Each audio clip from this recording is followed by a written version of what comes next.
In one extreme case in mid-March, a Suezmax tanker crossing the Strait of Hormuz was quoted $7.5 million for war risk insurance. The freight, which is the gross revenue that voyage earned for carrying the oil, was $6.5 million.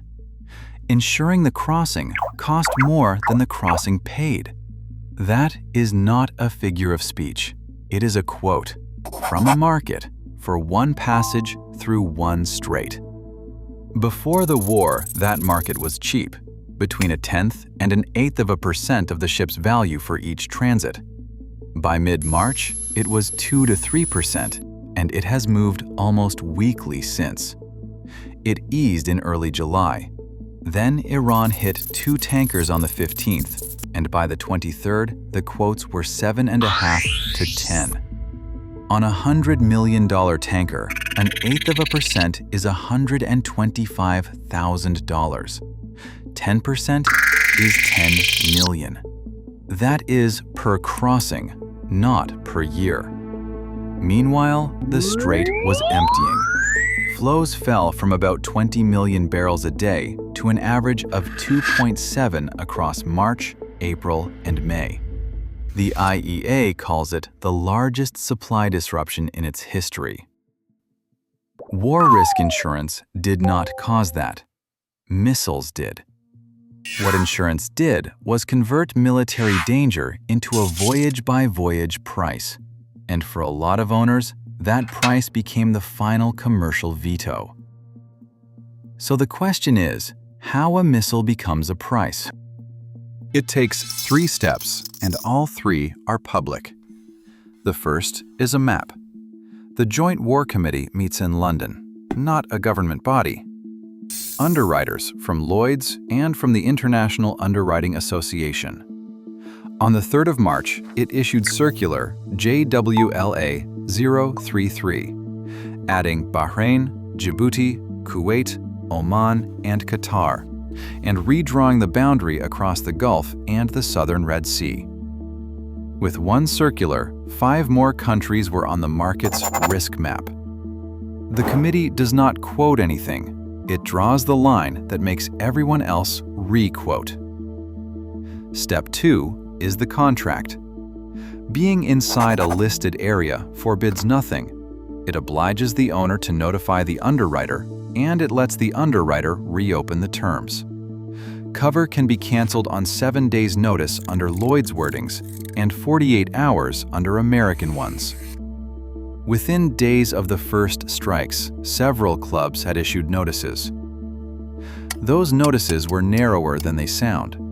Mutual P&I liability cover is non-cancelable and stayed in force. What went were a small number of fixed premium charterers covers, mostly repriced rather than withdrawn. Step 3 is the quote, and it is per ship. Annual cover for the region stopped being written. Underwriters who once priced a transit a day or 2 ahead wanted to price it 6 hours ahead. David Smith, head of marine at the London broker McGill & Partners, described one placing. A phone call, a quote, and the certificate aboard within 10 minutes of the ship getting underway. The insurers say none of this was their doing.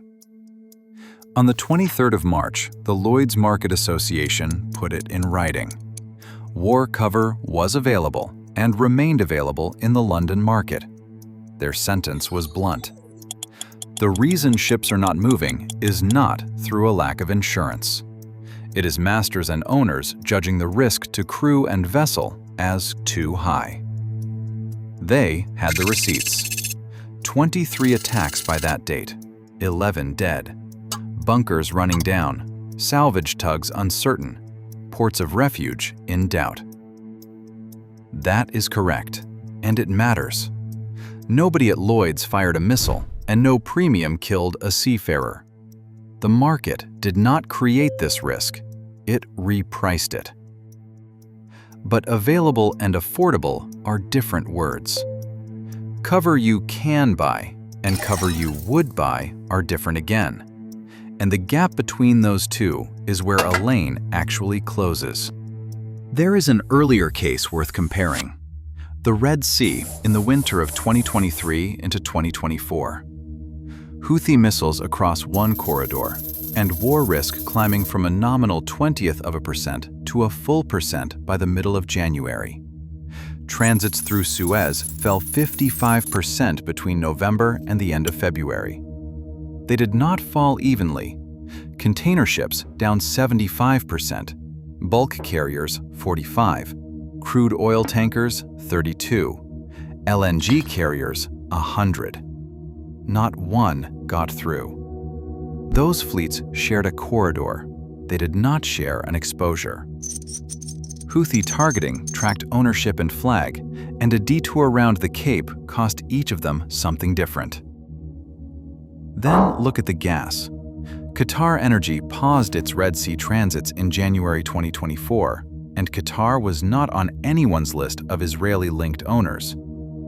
A new gas carrier is worth around $250 million. 1% of that is a multi-million-dollar hull premium before separate cargo cover, charter obligations, and crew risk are even counted. The missile set the danger. Ownership, flag, and charter decided who was targeted. The balance sheet decided who could still afford to face it. You can watch that map being priced. In late July, war risk through Hormuz was quoted at 7.5% to 10% of hull value. Through Bab al-Mandeb, 0.5%. In the Red Sea, off western Saudi Arabia, 1/10. A single voyage from the Gulf to Europe crosses all three. Three prices, 100 times apart, set by the same market on the same morning. The physical route still mattered enormously. The UAE moves crude through the Habshan to Fujairah pipeline, 1.8 million barrels a day of capacity, around the strait entirely. It worked. UAE exports ran at 1.9 million barrels a day in March. By early June, they were back to 4.3, about 85% of pre-war. Fujairah still sat inside the listed area, so the premium followed the oil there too. What the pipeline escaped was the strait itself, and that turned out to be worth a great deal. Then a government stepped into the market. On the 3rd of March, the White House announced that the United States would reinsure the risk itself, $20 billion on a rolling basis through the Development Finance Corporation. The legal authority was the BUILD Act of 2018, written for political risk in developing markets. Hull, machinery, and cargo against declared and undeclared war. JP Morgan counted around 329 vessels in the Gulf, needing roughly $350 billion of cover that the private market would no longer write. Governments do not build a $20 billion reinsurance facility for a problem that is only about crew safety. They build one when a price has become an obstacle in its own right. Our own model has none of this in it. No war, no blockade, no insurance channel. Shipping rules rank last of its 14 drivers at minus 0.05. That is a fact about the model. Our own report flags Gulf stability and insurance costs as coupled, admits the model treats them as independent, and calls that its most important limitation. Two things to watch. The Joint War Committee's circulars, numbered and dated and free to read.